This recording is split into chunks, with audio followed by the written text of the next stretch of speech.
श्री स्वामी समर्थ सद्गुरू भक्त हो. श्रावणातील प्रवचनेच्या या शृंखलेत तुम्हा सर्वांचं पुन्हा एकदा 17व्या दिवशी स्वामीमय स्वागत. श्रावण की इस प्रवचन की श्रृंखला में आप सभी सद्गुरु भक्तों का स्वामीमय स्वागत. धनकवड़ी निवासी श्री शंकर महाराज के प्रवचन के इस पर्व में आज 17वां दिन है. हम उनके उपदेश यानी उन्होंने हमें क्या सीख दिए, त्यांनी आपल्याला काय शिकवण दिली, त्या शिकवणीवर हे प्रवचन करत आहोत. त्यांचं जीवनचरित्र आपण अभ्यासलं, त्यानंतर आपण बऱ्याचशा गोष्टींचा अभ्यास त्यांनी आपल्याला दिलेल्या उपदेशांवर केला. आपण नेहमीच ज्या अवस्थांचा विचार करतो अध्यात्म किंवा परमार्थाच्या वाटचालीमध्ये, त्यात बऱ्याचशा गोष्टींवर आपण मीमांसा केली, बऱ्याचशा गोष्टींवर आपण चर्चा केली.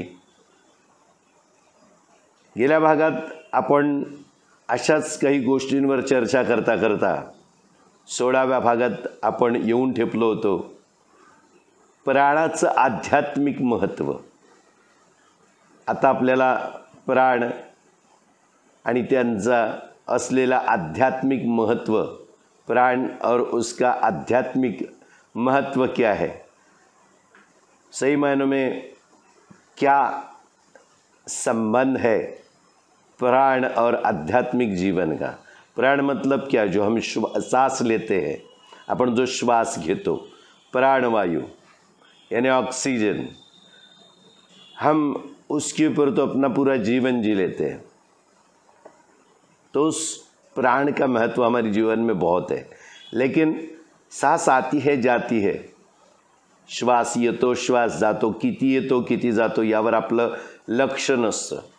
आपल्याला भीती वाटली, हमें डर लगा, तो हमारी सांस, हम कहते हैं कि सांस फूल गई. मतलब क्या होता है, यानी सांस जोर से हम लेना शुरू कर देते हैं. म्हणजेच काय, तर आपण भीती वाटली की जोर जोरात श्वासोच्छ्वास होतो. त्यावेळेला किती श्वास आत आला किती बाहेर गेला याचा विचार आपण करत नाही. पण आध्यात्मिक जगतात, परमार्थ में हमें ये ध्यान देना पड़ता है कि हम सांस कैसे लेते हैं. सांस भी अगर ले तो सजगता के साथ लेनी पड़ती है. तो कितना महत्व है, और महाराज अभी क्या बताना चाहते हैं हमें इस प्रवचन की श्रृंखला में, उनका उपदेश क्या है, वो आज हम सीखेंगे, समजेंगे. आपल्या मेरुदंडात म्हणजे पाठीच्या कण्यात इडा व पिंगला नामक 2 ज्ञानतंतूंचे प्रवाह असून मेरुदंडातील मज्जेच्या मध्यातून जाणारा सुषुम्ना नावाचा एक पोकळ मार्ग आहे.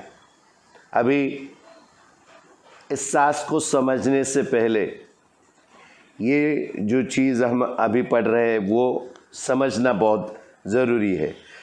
अपनी रीढ़ की हड्डी जो है, यानी पीठ की हड्डी जिसे हम कहते हैं, उसमें ईड़ा और पिंगला नामक 2 ज्ञान तंतु का प्रवाह होता है.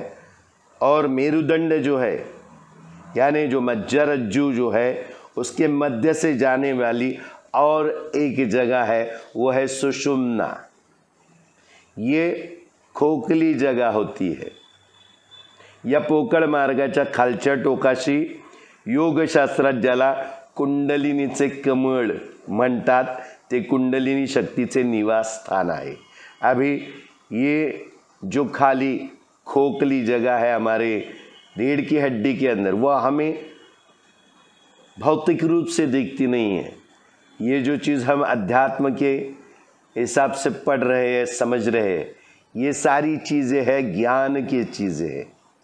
ईड़ा पिंगला सुषुम्ना, ये जो मार्ग हमारे रीढ़ की हड्डी से, जहाँ पे मज्जारज्जु होता है, वो कमर के आखिरी छोर से रीढ़ की हड्डी से निकल के हमारे गर्दन तक पहुँचता ही है. जो रीढ़ की हड्डी, उसके अंदर परमार्थ को समझने के लिए, अध्यात्म को समझने के लिए ये 3 ईड़ा, पिंगला और सुषुम्ना, इनको समझना ज़रूरी है, वो पहले हम समझ रहे हैं। ये जो खाली खोखली जो रास्ता है, जो तंतु है, उसके सबसे नीचे तल पर योग शास्त्र में जिसे कुंडलिनी का कमल कहते हैं, यानी पीछे जहाँ पे बंदर की पूंछ होती है, तो ऐसा मानो कहा जाता है कि हमारा मानव का जो शरीर है, मानव की उत्पत्ति है, बंदर की उत्क्रांती होने के बाद मानव शरीर बना, ऐसा माना जाता है।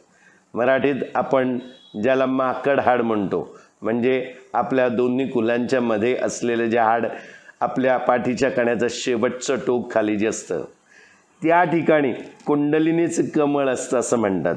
वहाँ पे कुंडलिनी का कमल होता है ऐसा कहते हैं। वो कुंडलिनी शक्ति का निवास स्थान है, वहाँ पे वो रहती है। हे निवास स्थान त्रिकोणाकृती असून त्या ठिकाणी कुंडलिनी शक्ती 3.5 वेटोळे घालून बसलेली आहे। ही कुंडलिनी शक्ती जागृत होते त्यावेळी ती पोकळ मार्गाने वर चढते। ये जो निवास स्थान है कमल के आकार का, कुंडलिनी का कमल जिसे कहते हैं, उसका निवास स्थान वो त्रिकोणाकृति है, यानी 3 कोण है।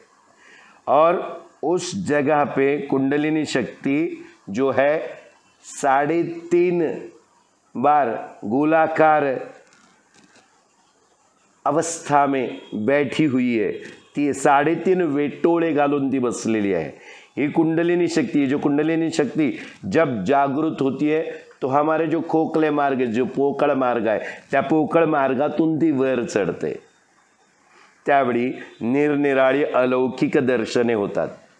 उस वक्त क्या होता है, ये जो कुंडलिनी शक्ति जागृत होती है और रीढ़ की हड्डी से जो सुषुम्ना नाड़ी जिसे कहा जाता है, सुषुम्ना जो तंतु मार्ग है, वहाँ से खोखले मार्ग से ऊपर चढ़ने लगती है।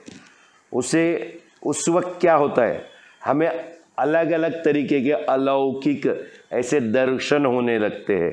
वह अद्भुत शक्ति प्राप्त होते और हमें अद्भुत ऐसी शक्ति प्राप्त हो जाती। ही शक्ती जेव्हा मेंदूत जाऊन पोचते तेव्हा योगी शरीर आणि मन यापासून संपूर्णपणे अलग होऊन जातो। ये जो शक्ति है धीरे धीरे रीढ़ की हड्डी से चढ़ते चढ़ते चढ़ते चढ़ते अपने मस्तिष्क में पहुंच जाती है। तब क्या होता है, तब जो योगी है, जो योग साधना कर रहा है, वो उस योगी का शरीर और मन, इससे वो संपूर्णतया अलग हो जाता है। स्वतःच्या मुक्त आत्मस्वरूपाचा त्याला साक्षात्कार होतो। खुद के मुक्त आत्मस्वरूप का उसको साक्षात्कार होता है। ये अवस्था प्राप्त होती है, कुंडलिनी शक्ति जागरण जिसे हम कहते हैं, ज्याला आपण कुंडलिनी शक्तीचं जागरण म्हणतो। ही म्हणावं तशी अवस्था सोपी नाही, इतनी सरल अवस्था नहीं है और इतनी आसान अवस्था नहीं है। इससे पाने के लिए बहुत कड़ी साधना करनी पड़ती है। तो आपण जे काही पाहतो, ज्याची म्हणून कल्पना करतो किंवा जी स्वप्ने पाहतो, सारे आपल्याला आकाशातून अनुभवावे लागत असते। अभी हम जो कुछ देखते हैं, जिसकी कल्पना करते हैं और जो सपने हम देखते हैं, वो सारी चीज़ें हमें आकाश से, ऊपर आसमान से अनुभव करनी पड़ती है। हे अपने नेहमीचे आकाश, यानी जो आसमान ऊपर है वो हमारा हमेशा का आसमान। अध्यात्म में जिस चीज़ की आसमान या आकाश ऐसी कल्पना की जाती है वो अलग है। ये ज्याला महाआकाश म्हणतात ते भौतिक आकाश। ये जो अंबर है ऊपर, हे आपलं जे आकाश आहे त्याला मुळात काय म्हणतात, महाकाश। ये जो है महाकाश, जो भौतिक आकाश है। योगी जेव्हा दुसऱ्याचे विचार ओळखतो त्यावेळी तो एका निराळ्या प्रकारच्या आकाशात बघत असतो। अभी अध्यात्म में जो योगी है, अध्यात्म शक्ति का जो अभ्यास कर रहा है, जो योग साधना में अपने आप को लीन कर चुका है, वो साधना कर रहा है, वो जिस आकाश की कामना करता है वो अलग आकाश है। वो अलग आकाश मतलब क्या? जो दूसरे के मन के विचार पहचान सकता है, पढ़ सकता है, उस वक्त तो वो अलग आकाश में देखता रहता है। उसे कहते त्याला म्हणतात चित्ताकाश, चित्त का आकाश। हमने आपको कहा पहले ही, आम्ही तुम्हाला सांगितलं की अध्यात्मरूपी आकाश वेगळं आहे आणि हे महाकाश म्हणजे आपण आपल्या डोक्यावर रोज बघतो ते आकाश। जो हमारे ऊपर सिर पर जो दिखता है आकाश, वो आकाश है महाकाश। और हम अंदरूनी अपने भीतर जो अध्यात्म स्वरूप आकाश दिखते उसे कहते हैं चित्ताकाश, चित्त का आकाश। जेव्हा अनुभूती निर्विषय होऊन जाते त्यावेळी आत्म्याचे स्वरूप प्रकट होते, तेव्हा त्याला चित्ताकाश म्हणतात। अभी जब अनुभूति निर्विषय हो जाती, उसको, उस अनुभूति को कुछ भी विषय नहीं रहता, विषय पानी पानी हो जाता है। नीर, नीर मतलब पानी, विषय का भी पानी, निर्विषय बन जाती है। तब आत्मा का जो स्वरूप है वो प्रकट हो जाता है। आत्मा जो है हमारे अंदर, उसका मूल स्वरूप प्रकट हो जाता है, उसे कहते हैं चिदाकाश। ज्यावेळी मूलाधार चक्रातील शक्ती सुषुम्ना नाडीत प्रवेश करते त्यावेळी येणारे सारे अनुभव चित्ताकाशात येत असतात। अभी जब मूलाधार चक्र जो सबसे नीचे है, उस चक्र से जो शक्ति है, उस चक्र की जो शक्ति है वहां से निकल के सुषुम्ना नाड़ी में प्रवेश करती है। सुषुम्ना यानी बीच की जो नाड़ी की जो खोखली है, ऐसा हमने आपको बताया जी, पूर्ण पोकळ आहे नाड़ी, त्या सुषुम्ना नाडीतून ती शक्ती प्रवेश करते, त्यावेळी येणारे सारे अनुभव चित्ताकाशात येत असतात। उस वक्त जो जो हमें अनुभव आने लगते हैं तब वो अनुभव चित्ताकाश में आते रहते हैं, हमारे चित्त के आकाश में। ज्यावेळी शक्ती हा सुषुम्ना मार्ग पार करून मेंदूत म्हणजे सहस्त्रदळ कमलात येते, प्रवेश करते, त्यावेळी जी निर्विषय अनुभूती येते ती सुद्धा चित्ताकाशातच होत असते। अभी ये जो शक्ति है सुषुम्ना नाड़ी से, मूलाधार चक्र से निकली है, वो सुषुम्ना नाड़ी का मार्ग पार करके जब हमें हमारे मस्तिष्क में प्रवेश करती है, यानी सहस्त्र दल कमल जिसे कहा गया है, यानी ये जो है सहस्त्रार चक्र, इधर सहस्त्र दल, सहस्त्र यानी हजार, हजार दल वाला एक कमल यहाँ पे होता है, उसे सहस्त्रार चक्र भी कहा जाता है। वहाँ पे जब वो प्रवेश करती है तब वो सही मायनों में निर्विषय बन जाती है, और उस वक्त भी जो अनुभूति आती है उसे भी चित्ताकाश में होने वाली अनुभूति माना जाता है। योग्य मार्गाने एक एक पायरी पुढे पुढे वाटचाल करत आपणही चित्ताकाश व चिदाकाश मधील अनुभूति घेतली पाहिजे। सही मार्ग से एक एक दहलीज यानी एक एक स्टेप आगे बढ़ते बढ़ते आगे हमें सफ़र करते करते ये चित्ताकाश और चिदाकाश की अनुभूति हमें लेनी होती है, हम ले सकते हैं। आपण माणूस म्हणून जन्माला आलो म्हणून आपणास हे शक्य आहे। हम इंसान मनुष्य की इस योनि में जन्म ले चुके हैं, इसीलिए हमें ये शक्य है, हम ये हासिल कर सकते, आपल्याला ते शक्य होऊ शकतं कारण आपण मनुष्य योनीत जन्माला आलोय। ज्यावेळी कुंडलिनी शक्ती योग्य अभ्यासाने साधनाने जागृत होऊन सुषुम्ना मार्गाने वर चढू लागते आणि त्या सुषुम्ना मार्गातील केंद्रावर आघात करू लागते, त्यावेळी ज्या प्रतिक्रिया निर्माण होतात त्या फार वेगळ्या व विलक्षण असतात। अभी देखिए ये जो कुंडलिनी शक्ति, योग्य अभ्यास बहुत ज़रूरी चीज़ है, योग्य अभ्यास और योग्य साधन से जागृत होके सुषुम्ना मार्ग से ऊपर चढ़ने लगती है और उस सुषुम्ना मार्ग में जितने भी केंद्र है उस पर वो आघात करने लगती है और उस वक्त कुछ प्रतिक्रियाएं निर्माण होती है, वो बहुत अलग होते हैं और विलक्षण होते हैं।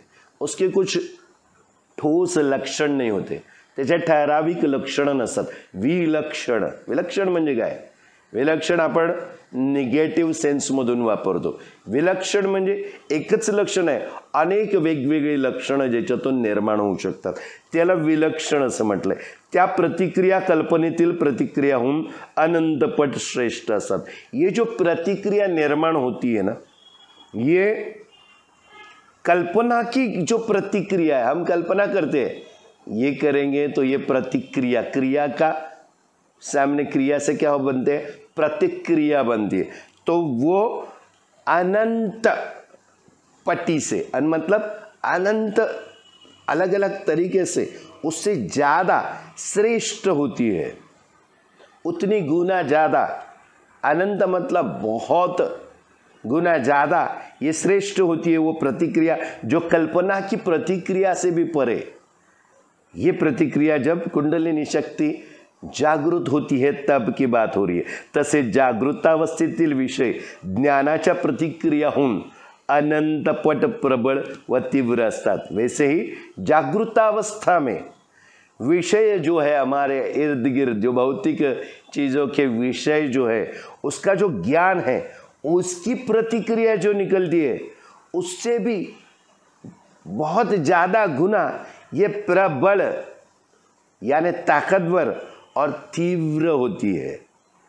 ती मनाच्या व इंद्रियांच्या पलीकडील अनुभूति होय। ये जो अनुभूति होती है वो कैसी अनुभूति होती है? मन और सारे जो इंद्रिय है उससे भी परे होती है ये अनुभूति। तो ये देखिए कितनी गहरी बात है। हमें इसके पीछे जो शास्त्र है उसे शंकर महाराज समझा रहे हैं। हम साधना करते हैं, हम भक्ति करते हैं, हम श्रद्धा रखते हैं और हमें निष्ठा को पाना है, वहाँ तक पहुँचना है, तो क्या करना पड़ेगा? तो ये सारी चीज़ें अच्छी तरीके से समझनी पड़ेगी। इसलिए एक एक चीज़ हम खोल कर आपके सामने रख रहे हैं। साधनेमध्ये काहीतरी प्राप्त करण्याच्या दृष्टिकोनातून मुमुक्षु बनण्याच्या वाटेवर आपण जेव्हा चालत असतो, मोक्ष प्राप्तीच्या मुक्तीच्या वाटेवर चालत असताना बऱ्याचशा गोष्टी या महत्त्वाच्या असतात। फक्त भक्ती करतो आहोत, श्रद्धा आहे, सगळं चालू आहे, वेगवेगळी कर्मकांड करतोय, पूजा अर्चा सगळं करतोय, या महत्त्वाच्याच गोष्टी आहेत। पण महत्त्वाचं त्याही पलीकडे असं आहे की जर साधनेमध्ये आपल्याला अजून पुढे जायचं असेल, या गोष्टी खऱ्या अर्थाने समजून घ्यायचे असतील तर या गोष्टींचा अभ्यास जरुरीचा आहे। हे वाचन होत असताना त्याच्याबरोबर आम्ही तुम्हाला थोड्या थोड्या गोष्टी समजावून सांगतोय। कुछ चीज़ें हम आपको समझा के बता रहे हैं, जो चीज़ें ज़रूरी है उतनी हम आपको दे रहे हैं। ये कुंडलिनी शक्ति क्या है, इसका मूल स्वरूप हम आपको बताना चाहते हैं। उसका मूल स्वरूप ये है कि भगवान मनुष्य रूपी हमें जीवन दे देता है, हमें जन्म मिलता है, आपल्याला जन्म मिलतो, उस जन्म के साथ ये सारी शक्तियाँ हमें वो बहाल कर देता है, हमें देता है, उसके साथ हमारा जन्म होता है। हमारी सांस कैसी आती है, कैसी जाती है, छोटा सा बच्चा सही तरीके से सांस लेता रहता है, लेकिन धीरे धीरे वो बड़ा हो जाता है। ये बाह्य जगत उसे जब समझने लगता है तब उसे डर समझ में आता है, उसको सुख समझ में आता है। सारी जो संवेदना उसे समझने लगती है, जो भौतिक जगत में ज़रूरी होती है, वो जब समझने लगती है तो आधि भौतिक यानी आध्यात्मिक, पारमार्थिक, ये सारी जो संवेदनाएं हैं वो धीरे धीरे उसकी धुंधली होती जाती है। त्या संवेदनांना तो विसरून जायला लागतो। ज्या आधी भौतिक, आध्यात्मिक, पारमार्थिक गोष्टी त्याला समजाव्यात असं ते बाळ जन्माला आलेलं असतं। आपला प्रत्येकाचा जन्म त्याच पद्धतीने होतो। भगवंत देताना सहस्त्र हाताने आपल्याला देतो, त्या सगळ्या शक्ती आपल्या जागृत असतात. प्राणायाम करायची ही गरज नसते. असं म्हटलं जातं, ऐसा कहा जाता है, नवजात जो शिशु है उसे अगर पानी में छोड़ दे तो पानी में तैर सकता है. क्यों? क्योंकि अपनी माँ की कोख में वो पानी में ही पला बड़ा होता है. वो जो जीव वहाँ पे तैयार होता है, यानी उसको तैरने की आदत रहती है. लेकिन जैसे जैसे बड़ा होता है, इस दुनिया में जो डर है, सुख है, दुख है, ये सारी चीज़ों का उसके अंदर संवेदना उसको जब जागृत होने लगती है, तो ये जो मनुष्य रूपी जीवन लेने के बाद भगवान ने हमें शुरू से सारी जो सिद्धियाँ दी है, उन सिद्धियों के बारे में वो भूल जाता है और इस भौतिक जगत की भव सागर में वो लिप्त हो जाता है. तो ये कुंडलिनी जो यहाँ पे प्रकट होती है थर्ड आई में, इस चक्र में, इस ज्ञान के चक्र में, वहाँ से वो उतर के धीरे धीरे धीरे करके वो जाके अपनी रीढ़ की हड्डी की आखिरी जो छोर है वहाँ पे मूलाधार चक्र के यहाँ पर जाकर बैठ जाती है.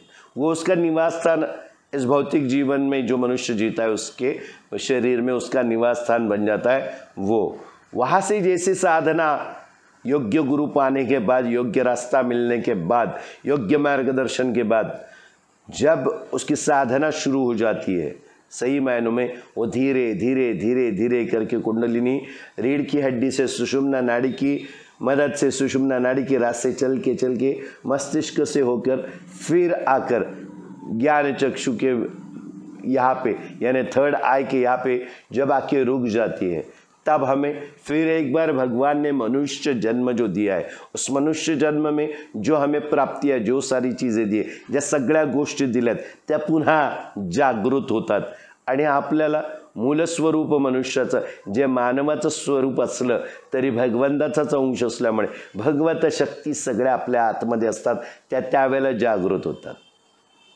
कुंडलिनी शक्ती जागृत करणं हे आजच्या युगात यूट्यूबचा जमाना आहे, गुगल आहे, व्हॉट्सअप, फेसबुक सगळं आहे. याच्यावर बरीचशी लोक ऑनलाईनसुद्धा तुमच्या कुंडलिनी जागृत करून देतात.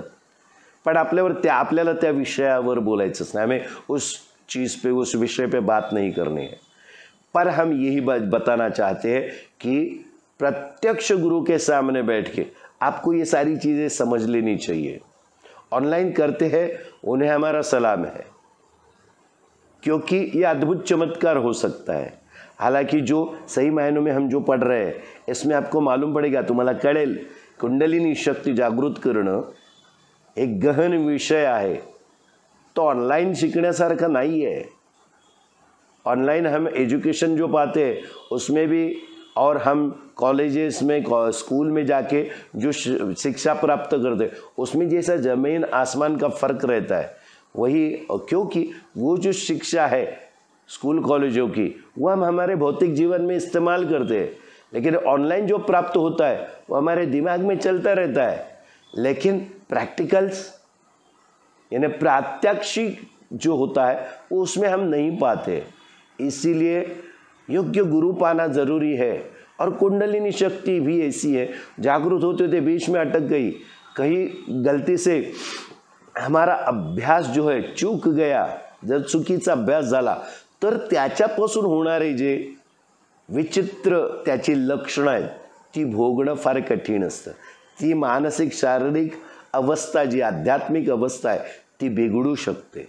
आम्ही आपल्याला घाबरवत नाही. आपल्या स्वतःच्या प्रारब्धात जे लिहिलं आहे त्याप्रमाणे होणारच आहे. आम्ही या गोष्टीवर पूर्णपणे विश्वास ठेवतो. हमें इस चीज़ पर बहुत ज़्यादा गहरा विश्वास रखते.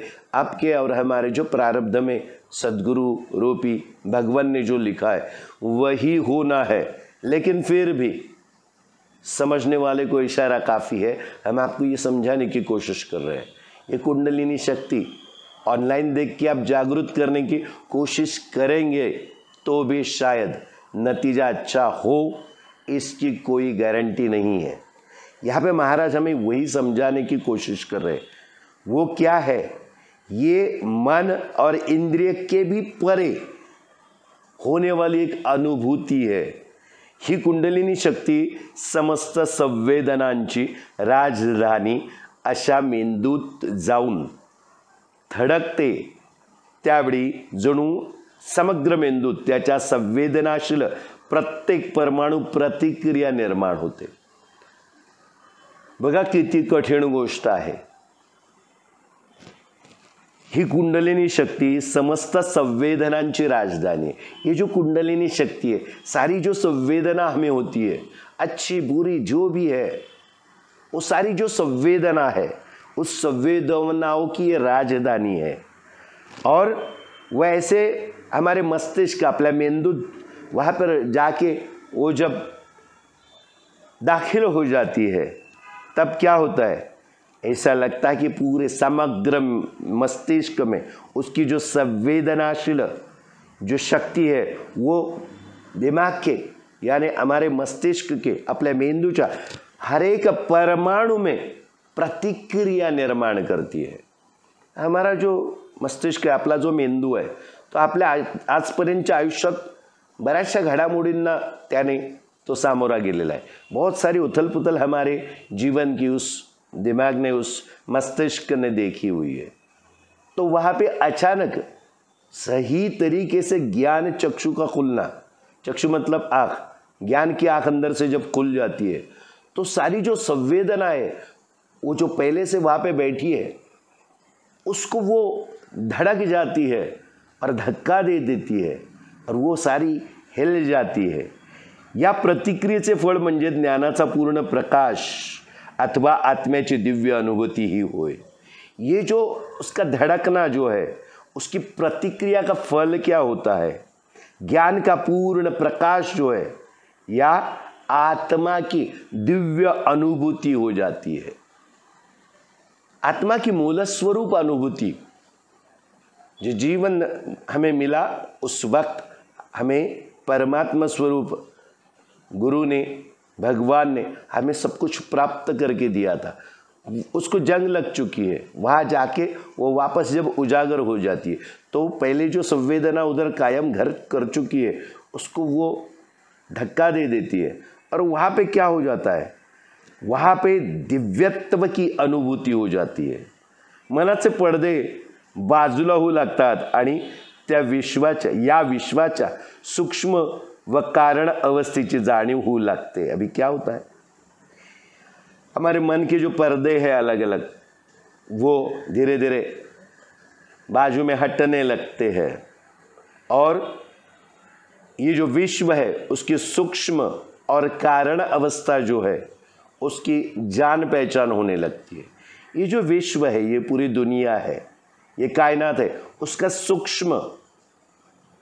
उसकी सूक्ष्म अवस्था हमें मालूम होने लगती है. और वो विश्व क्यों निर्माण हुआ है, उस विश्व में हमारी निर्मित क्यों है, उसका कारण जो है उसकी जानकारी हमें होने लगती है. त्याची जाणीव आपल्याला होऊ लागते की आपला जन्म काय आणि विश्वाचं सूक्ष्म रूप काय आहे, तर विश्व का निर्माण झालंय.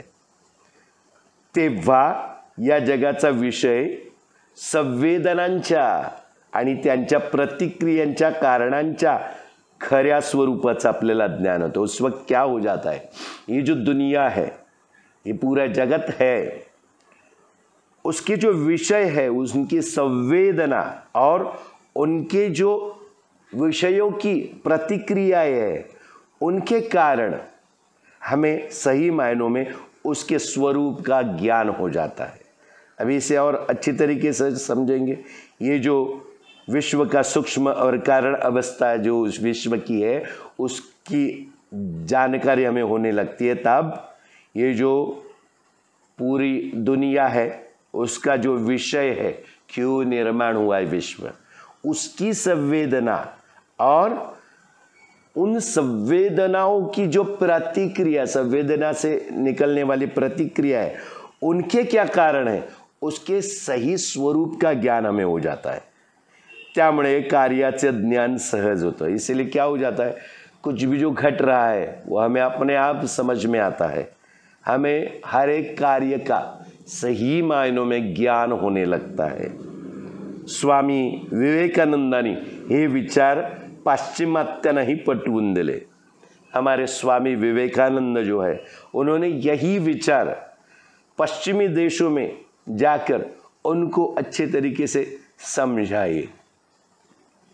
हमारे स्वामी विवेकानंद के बारे में कहा जाता है कि भगवद गीता वो लेके हमारे अपने साथ वो पश्चिमात्य देशों में गए। वहाँ पे उन्हें या हमारे देश की प्रतिभा को नीचा दिखाने के लिए हमारे ग्रंथ को, पवित्र ग्रंथ को, सारी दुनिया से आए हुए जितने भी देशों के लोग थे उनके ग्रंथों के सबसे नीचे रखा गया। ये कहानी हम सब जानते हैं, ये कोई नई कहानी नहीं आहे, आपल्या सगळ्यांना ही गोष्ट माहीत आहे। आणि या गोष्टीवरूनच किंबहुना आपल्याला लहानपणी स्वामी विवेकानंद कळले। ये कहानी बहुत ज़रूरी है। जब वो परिषद थी, उस परिषद में सबसे नीचे हमारे ग्रंथ को जब रख दिया, भगवद गीता को रख दिया और नीचा दिखाने की कोशिश की गई, तब स्वामी विवेकानंद जी की जब बारी आई तब वो खड़े हो गए और उन्होंने पूरी दुनिया को सबके सामने उस परिषद में एक चीज़ करके बताई। उन्होंने क्या किया, हमारा जो ग्रंथ था उसके ऊपर सारे ग्रंथ रखे हुए थे, उन्होंने उस ग्रंथ को खींचा, हमारे भगवद गीता को। क्या हो गया, ऊपर जो सारे ग्रंथ थे अपने आप डामाडोल होके नीचे गिर गए। तब विवेकानंद ने अपनी बात रखी सब दुनिया के सामने, पूरी दुनिया के सामने, ये जो हमारा धर्म ग्रंथ है या जो हम मन में जिस ग्रंथ से धारणा रखते हैं वो हमारा भगवद गीता, ये सारी दुनिया के जितने भी विचार धारणा ये है या सारी जो ग्रंथ है, सारी जो मूल भावना है, उसकी नींव है।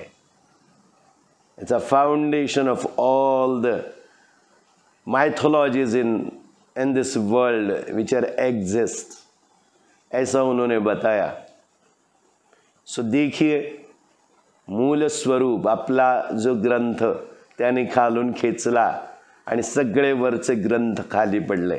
तेव्हा त्यांनी हेच सांगितलं की आमचा जो भगवद गीता ग्रंथ आहे त्या पूर्ण जगात जेवढे काही तुमच्या विचारधारणा आहेत त्याचं मूळ आहे। मूळ जर खेचून काढलं तर वृक्ष उन्मळून पडतो। तर इथे सुद्धा स्वामी विवेकानंदांनी असे अनेक विचार त्या परिषदेत पाश्चिमात्य देशातल्या सर्व लोकांना पटवून दिले। एखाद्या गावाला जाण्याचे मनात आले की महाराज ताबडतोब निघायचेच। असेच एक दिवस महाराजांच्या मनात तुळजापूरला जाण्याचा विचार आला। महाराज काही भाविकांना घेऊन तुळजापूरला निघाले। अभी शंकर महाराज जब भी उनके मन में कोई भी विचार आता था कहीं जाने का तो तुरंत वो निकल जाते थे। ऐसे एक दिन महाराज के मन में तुळजापुर जाने का विचार आया। महाराज कुछ भाविकों को लेकर तुळजापुर के लिए निकल गए। तुळजापूरला आल्यावर मंदिराच्या आवारात येऊन बसले तेव्हा काही भाविक म्हणाले, चला आपण आज जाऊन श्री भवानी मातेचे दर्शन घेऊया। तुळजापुर आने के बाद मंदिर के बाहर आकर महाराज बैठ गए। तब कुछ भाविक कहने लगे, चलिए हम अंदर जाके श्री तुळजा भवानी माता भवानी का दर्शन लेते हैं। महाराज म्हणाले, इथेच बसा। महाराज ध्यानस्थ झाले आणि त्यांच्या बरोबर आलेल्या भाविकांना महाराजांचे ठिकाणी भवानी मातेच्या अनेक रूपांचे दर्शन झाले। अभी महाराज ने कहा, यहीं पे बैठिए, और महाराज ध्यानस्थ हो गए। साथ में जितने जो भाविक थे आए थे उनको महाराज की जगह पर साक्षात माता भवानी का दर्शन, अनेक रूप का दर्शन हो गया।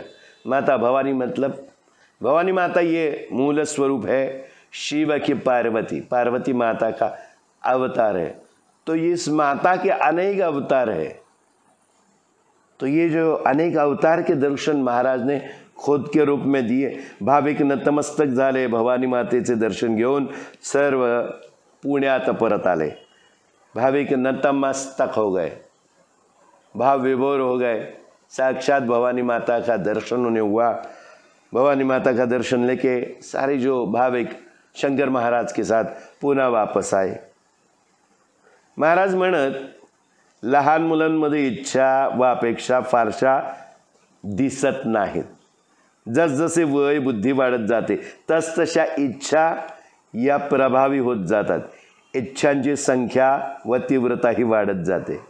महाराज क्या कहते थे, छोटे जो बच्चे होते उनमें इच्छा और अपेक्षा जो है वो ज़्यादा नहीं रहती है. जैसे जैसे उनकी उम्र बुद्धि बढ़ते जाती है वैसे ये जो इच्छा है वो सारी इच्छाएं जो है वो प्रभावी हो जाती है, होते जाती है. इच्छांची संख्या व तीव्रता ही वाढत जाते. इच्छाओं की संख्या बढ़ जाती है, अपेक्षाओं की संख्या और उसकी तीव्रता भी बढ़ते जाती है. कुंडलिनी शक्ति के बारे में जब हमने अभी आपको थोड़ी देर पहले बताया उसमें हमने यही बात रखी थी जो अभी शंकर महाराज हमें बता रहे हैं. छोटा जो बच्चा होता है ना उसमें अपेक्षा और इच्छाएं ज़्यादा नहीं दिखती है. जैसे जैसी उसकी उम्र बढ़ती है, जैसे जैसे उसकी बुद्धि बढ़ती है वैसे वैसे उसकी इच्छाएं ज़्यादा प्रभावी होती जाती है और इच्छाओं की संख्या और तीव्रता भी बढ़ जाती है. क्योंकि जो मूल स्वरूप है वो धीरे धीरे भूल जाता है. इस व्यावहारिक जगत में वो अपने आप को खो देता है. आपला धर्म, मते, तत्वे, सामाजिक, आर्थिक, राजकीय उद्दिष्टे या सर्वांच्या समन्वयातून वैयक्तिक जीवनाचे एक वर्तुळ निर्माण होते. हमारा जो धर्म कहाँ मालूम होता है. छोटा बच्चा जब पैदा होता है, इस दुनिया में जो बच्चा पैदा होता है या दुनियेत जे बाळ जन्माला येतं त्याला धर्म असतो का हो? त्याला धर्म नसतो. हमारा जो धर्म है, हमारे जो अलग अलग राय है, अपनी मत, हमारे जो तत्व है, हमारा सामाजिक, आर्थिक और राजकीय जो हमारे उद्दिष्ट है, ये सब कुछ है. इसका जब समन्वय होता है तब समन्वय होना मतलब क्या, वो समझने लगता है उस बच्चे को. तब वैयक्तिक जो जीवन है, खुद का एक जीवन, उसका एक वर्तुल यानी एक गोलाकार रूपी अपने इर्द गिर्द एक जमघट तैयार हो जाता है. हे वर्तुळ निर्माण होतं. या वर्तुळातून अनेक इच्छा प्रकट होतात. हमारी इच्छाएं बढ़ जाती है, हमारी अपेक्षाएं बढ़ जाती है, हमारी सोच बदल जाती है. और क्या होता है, एक वर्तुळ बनता अपने भोवती, एक गोलाकार. हम लोग वो दायरा बना लेते हैं हमारे इर्द गिर्द, उसके बाहर हम सोचते नहीं है. और ये जो गोलाकार बन जाता है हमारे इर्द गिर्द, उसमें हमारी जो इच्छा है वो प्रकट होने लगती है. या इच्छा पूर्ण करण्याकरता आपण पैसे मिळवणे, मालकी प्रस्थापित करणे इत्यादींवर लक्ष केंद्रित करतो. अभी ये जो इच्छा ये पूर्ण करने के लिए हमें किस चीज़ की ज़रूरत लगेगी? हमें पैसा लगेगा. तो पैसा कमाने में और हर चीज़ पे मालकियत प्रस्थापित करना, हे माझ्या मालकीचं, हे सगळं हे मी मिळवलंय, हे मी याचा मालक है, सबका मालिक बनने की कोशिश हम लोग ज़्यादा करते. उसी के ऊपर हमारा ध्यान केंद्रित कर देते. त्यातून आपला अहंकार वाढतो आणि त्यामुळे आपण दुःखी होतो. उसमें क्या हो जाता है, ये सारी भौतिक चीज़ें हैं. ये पानी की रोड में, पानी की लालसा में, चक्कर में हमारा अहंकार बढ़ जाता है. हमें मिला तो अच्छा लगता है, अहंकार बढ़ता है, नहीं मिला तो दुख लगता है. ये सारी संवेदनाएं, भावनाएं जो भौतिक स्वरूप जो है वो हमारे अंदर चलने लगती है और उससे हमें क्या होता है, दुख की प्राप्ति होती है. हम दुखी हो जाते हैं. आपणच इच्छा निर्माण करतो आणि त्या पूर्ण करण्याचा प्रयत्नही आपणच करतो. ये सारी जो इच्छाएं है हमारे मन में हम खुद ही निर्माण करते और वो पूरी करने की कोशिश भी करते. त्या पूर्ण झाल्या तर काही क्षण सुखाचे वाटतात. अगर वो इच्छाएं पूर्ण हुई तो कुछ क्षण हमें सुख प्राप्त होता है. कुछ जो क्षण है वो हमारे सुख के लगते हैं. वो पूर्ण नहीं झाल्या कि दुखाची सुरुवात. अगर वो पूरी नहीं हुई तो क्या होता है, दुख की वर्षा सुरू हो जाती है. आपणच खूप दिवस दुःखाचा पाडा वाचत बसतो. हम लोग वो पढ़ते बैठे, हमारा ऐसा हुआ, हमारा वैसा हुआ, इस वजह से हमें दुख प्राप्त हुआ, ये सारी चीज़ें हमने की, हमें क्या मिला, ये सारा जो दुख है उसकी अनुभूति हमें होने लगती है और वो दुख की संवेदना हमारे अंदर जागने लगती है. आपल्या सूक्ष्म इच्छांचा आपण विचार केला पाहिजे. इसीलिए क्या करना चाहिए, हमारी जो सूक्ष्म से सूक्ष्म, छोटी से छोटी, माइन्यूट लेवल पे हमें उन इच्छाओं का विचार करना चाहिए. हम वो नहीं करते. हम क्यों नहीं करते? क्योंकि हमें डर होता है उनके खोने का. कहीं हम गलती से उन चीज़ों को खो नहीं दे. हम पाना चाहते हैं. हमारा पूरा जो जीवन है उसके ऊपर ही निर्भर रहता है. उससे हम सांस लेते हैं, सांस छोड़ते हैं तो कब, जब वो हम पा लेते हैं, या पाने के रोड में हम उसको जब खो देते हैं तब और 10 बार हम सांस छोड़ते रहते हैं. यानी इस जो प्राणायाम की स्थिती भी हमारी उस वक्त कितनी डामाडोल हो जाती है. किती वेळा आपण उत्सासे टाकतो जेव्हा आपल्याला एखादी गोष्ट मिळत नाही आणि मिळाल्यावर सुटकेचा सुटकार आपण जो ज्याला म्हणतो तो आपण सोडतो. म्हणजे आपण प्राणायामावर लक्ष केंद्रित करत नाही.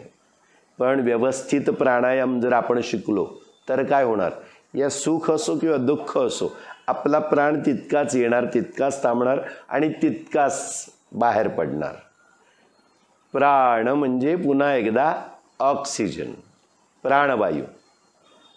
या जगात मी पुन्हा एकदा सांगतो, ग्लोबल वॉर्मिंगमुळे पृथ्वीचं तापमान वाढतंय आणि आपल्याला पुरेसा ऑक्सिजन एक दिवस मिळणार नाही. कार्बन डायऑक्साईडचं प्रमाण वाढतं आहे. सायन्सचा पण अभ्यास आपल्याला करणं जरुरीच असतं. अध्यात्म म्हणजे काय? अध्यात्म हे मूल विज्ञान आहे. जितकं सुद्धा सायन्स या जगात आहे, जितना भी साइंस हम इस दुनिया में सीखते हैं, उसका मूल जो है वो है अध्यात्म शास्त्र, सबसे बड़ा स्पिरिचुअल साइंस. तो उसमें हमें ये बात, जो प्राणायाम अभी हम सोच रहे हैं कि ये ग्लोबल वार्मिंग क्या है, ये सारी चीज़ें हमें ऐसा लग रहा है कि अब ज्ञात हुई, लेकिन हमारे ऋषि मुनियों ने इसका अंदेशा हमें हजारों साल पहले ही बताया है. ये जो धोखे की सूचना हमें पहले ही दी है, इसलिए उन्होंने प्राणायाम को सीखने पे हमें मजबूर किया है. प्राणवायु जितना चाहिए उतना लीजिए. बाहर निकलते वक्त वो क्या निकलेगा? कार्बन डाइऑक्साइड निकलेगा. तो हमें इर्द गिर्द जितने लोग हैं, प्राणी पंछी, जितने जीव जंतु हैं, उनको हम वो क्या देंगे, वो कैसे जिएंगे?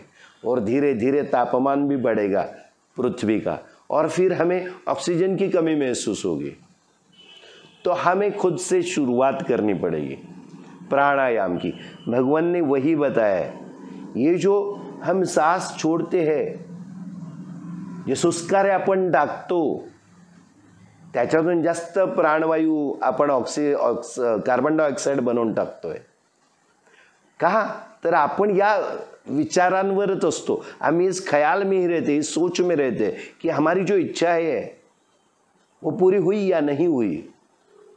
तो इनके ऊपर हम निराकार दृष्टिकोण से देखेंगे, निर्विचार, निरअहंकार, ऐसी अवस्था से हम उसको देखेंगे. तो क्या होगा, हम सूक्ष्म से सूक्ष्म जो इच्छाएं है उनका हमें विचार करने की आदत पड़ जाएगी. फिर सांस भी सही चलेगी. सांस अच्छी लेंगे तो दीर्घायुष्य प्राप्त हो जाएगा, ज्यादा जिएंगे. संयम, इसीलिए क्या चाहिए इसको? संयम चाहिए. संयम हा सोन्याचा लगाम है. महाराज भी देखिए कैसे जब हम बता रहे हैं उसी हिसाब से एक एक अध्याय चल रहा है. हम आपको जो बता रहे हैं वही है. संयम मतलब क्या? यम, यम मतलब प्राणायाम का यम, यम साधना, नियम, उसका संयम यानी अच्छी तरीके से उसको निभाना, उसको चलाना, उसके ऊपर ध्यान दे के काम करना, संयम रखना. आपण हा संयम हा शब्द सहज वापरतो, पण संयमचा खरा अर्थ काय आहे? यमासहित जे कार्य केलं जातं, यम म्हणजे प्राण, प्राणवायू, आतमध्ये येतो, बाहेर जातो, याच्यावर निर्भर करून जे काम केलं जातं त्याला संयम म्हणतो. आपण म्हणतो पेशन्स आणि संयम. असं बघायला गेलं तर पेशेंस का मराठी अर्थ संयम है, पेशेंस का हिंदी में भी संयमी अर्थ होता है. लेकिन संयम जो है सही मायनों में भारतीय विज्ञान जो अध्यात्म विज्ञान है उसमें जो संयम बताया है उसकी सही मायनों में क्या है, उसके साथ जुड़ा यम म्हणजे प्राणायाम. ह्या प्राणायामाची अवस्था त्याच्याशी जोडली गेली है. तो यम मतलब जो प्राण अंदर आते और बाहर जाते हैं उसके ऊपर एक कंट्रोल रखना, उसको संयम कहा गया है. इस पाश्चिमात्य देशों में सारी जो चीज़ें हैं हर एक चीज़ के लिए एक ही शब्द दिया है, लेकिन भारत में शब्दों का भंडार है. भारतीय अध्यात्म शास्त्र, भारतीय शास्त्र जितने भी है उसमें भंडार है शब्दों का. तो यहाँ पे देखिए महाराज क्या बता रहे हैं, संयम हा सोन्याचा लगाम आहे. ये सोने का लगाम है. संयमाच्या साह्याने पशुचा मानव होऊ शकतो. संयम अगर हो तो पशु मतलब जो हिंस्र पशु होते हैं वैसे पशु कहा गया है. कोई इंसान अगर क्रोध से लथपथ होकर कुछ भी कांड कर देता है तो हम कहते हैं ये पशु है. तो वो पशु से जो पशु होता है वो भी मानव रूपी हो सकता है अगर उसको उसमें संयम हो. व संयम नसेल तर माणसाचाही दानव होऊ शकतो, राक्षस बन जाता है. राक्षस का इंसान बनना है तो संयम होना जरूरी. संयम खो गया तो इंसान भी, मनुष्य भी राक्षस रूपी हो जाएगा. माणसाने आपल्या इच्छांना कुठे ना कुठेतरी संयम घातला पाहिजे. सोन्याचा लगाम. मनुष्य ने अपनी इच्छाओं को कहीं ना कहीं संयम डाल देना चाहिए, नाहीतर कितीही संपत्ती प्राप्ति झाली तरी तो सुखी होऊ शकणार नाही. अभी देखिए महाराज क्या बता रहे हैं, अगर उसने अपने इच्छाओं को लगाम यानी संयम नहीं डाला तो एक दिन कितनी भी संपत्ति वो प्राप्त कर ले भौतिक रूपी, फिर भी वो सुख की प्राप्ति नहीं कर सकता. संतांच्याकडे अमाप संपत्ति नव्हती. संत जो होते हैं वो कैसे होते हैं, फ़कीर होते हैं. किसी भी चीज़ की फिक्र नहीं रहती. क्यों? उनके पास ज़्यादा बेशुमार दौलत नहीं होती. उनके पास क्या होता है, कुछ भी नहीं. फिर भी परंतु ते सुखी होते. फिर भी वो सुखी रहते थे कारण त्यांनी आपल्या मनाला संयम घातला होता. क्यों? संत सुखी क्यों होते रहते? आज भी कुछ ऐसे संत है जो हमें दिखते नहीं है, वो हमेशा सुखी रहते. वो भौतिक संपत्ति नहीं पाते फिर भी वो खुश रहते हैं. कैसे? क्योंकि उन्होंने अपने मन को संयम का सोने का लगाम डाल दिया है. संपत्ति है त्यांचे ध्येय नव्हते. उनकी संपत्ति यही उनका ध्येय नहीं है. आखिर में उनको संपत्ति नहीं पानी है, उनको ज्ञान की संपत्ति पानी है संतों को. और जो संपत्ति वो पाते हैं वो अपने जैसे जो लोग हैं, जो मनुष्य है, उनको वो संपत्ति देते. कौन सी संपत्ति? ज्ञान की संपत्ति. फिर अपने जैसे ज्ञान संपन्न संपत्ति के साथ अमीर जो संत होते वो हमारे जैसे जो लोग हैं उनको अमीर बना देते हैं अपने ज्ञान संपत्ति से. ये इसके ऊपर निर्भर करता है कि हमने अपने जीवन में ये सोने का लगाम जो है यानी संयम अपने ऊपर कितना डाला है. हम सिर्फ इस भावना से प्रेरित रहते हैं कि हमें जीवन में सिर्फ संपत्ति को पाना है, वही हमारी आखरी दौड़ होती है.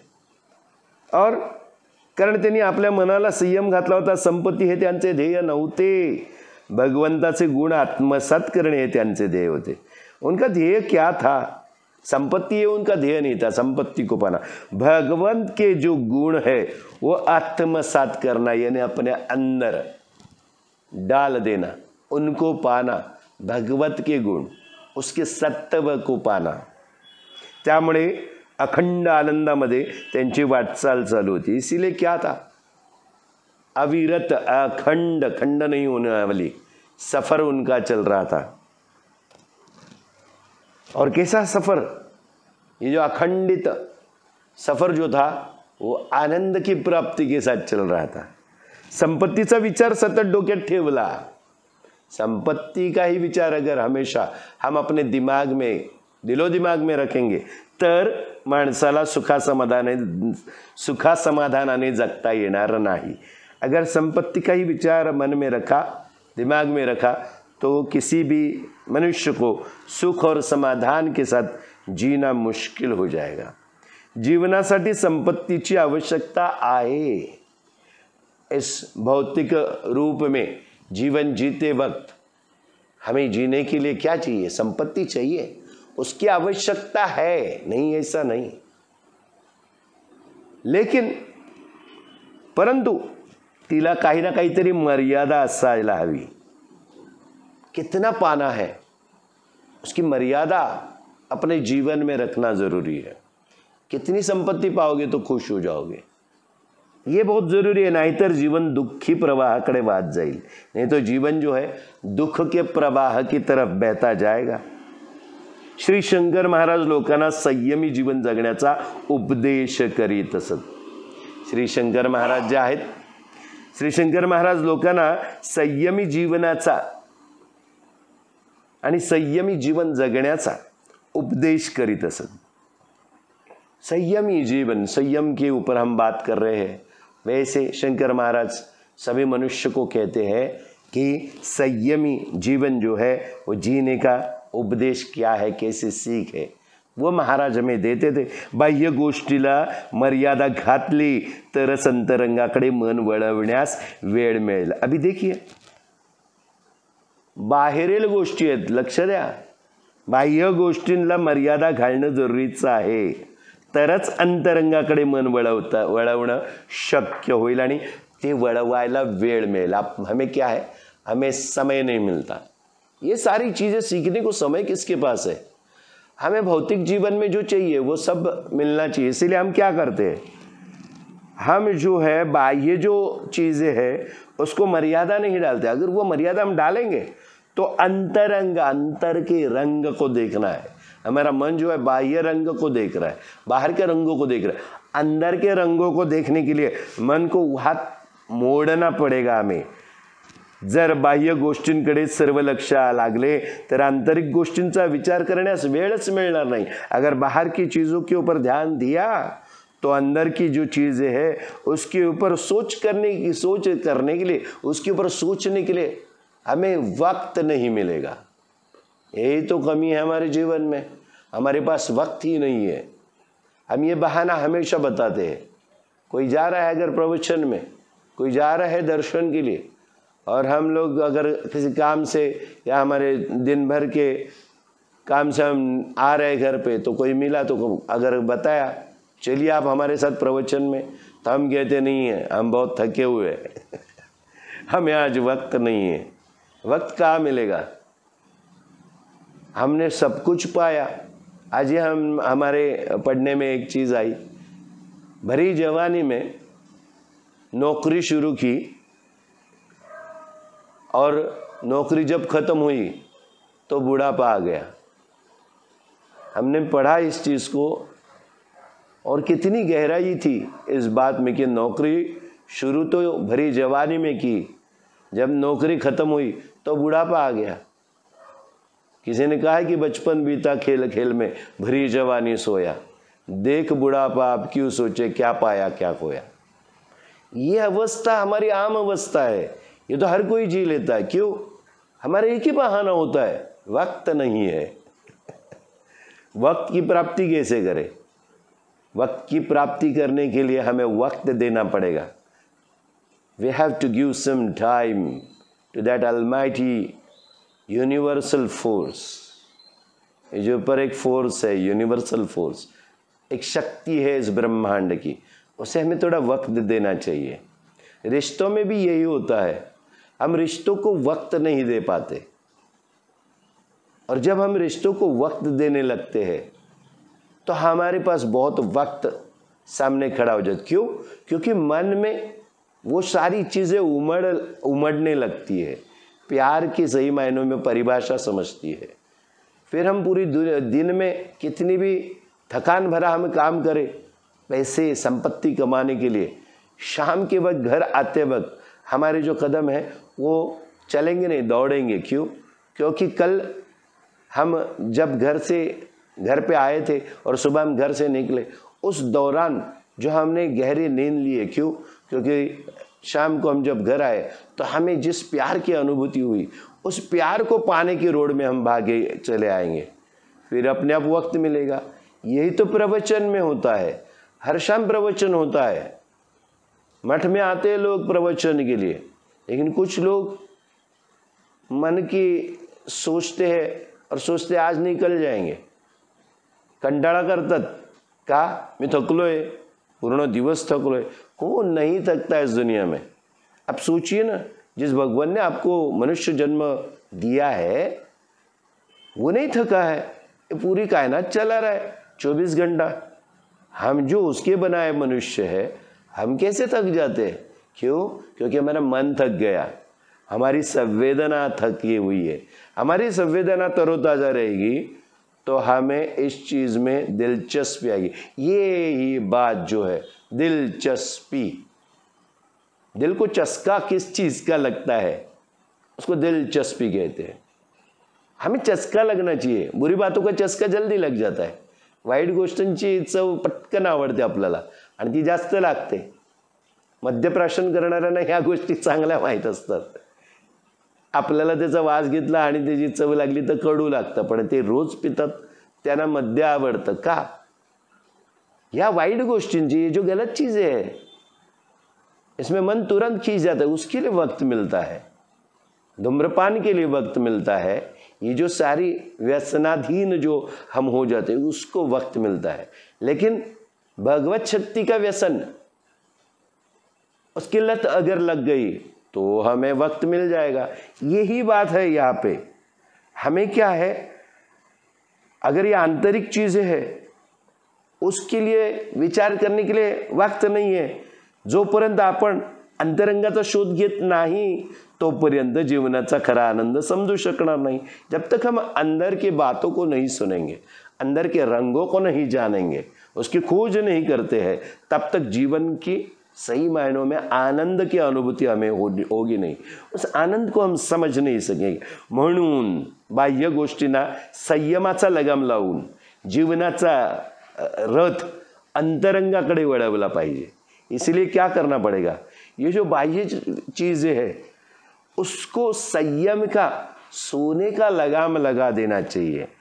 सोने का क्यों कहा गया है कि सोना हम ज़्यादा प्रेस्टिजियस समझते हैं, उसको ज़्यादा महत्व देते हैं हमारे जीवन में। कम से कम हम भारतीय लोग तो ज़्यादा ही सारी चीज़ों में गहने जो है वो सोने के होने चाहिए।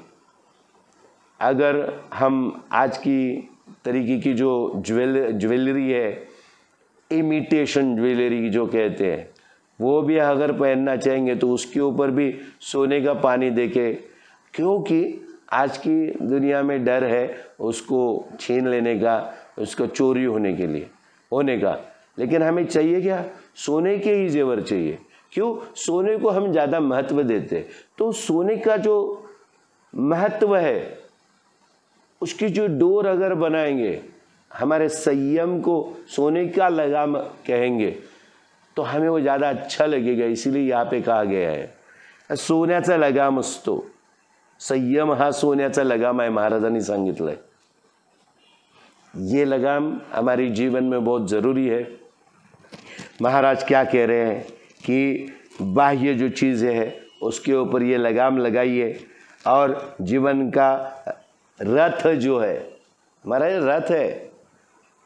हम लोग पैदल नहीं चल रहे हैं, अध्यात्म में कैसे चल रहे हैं? जैसे एक राजा रथ में सवार होता है, वैसे रथ में, क्योंकि हमारा जो मन है एक बार अध्यात्म की राजमार्ग पे चलने लगेगा तो मन, चित्त, बुद्धि राजा बन जाएंगे।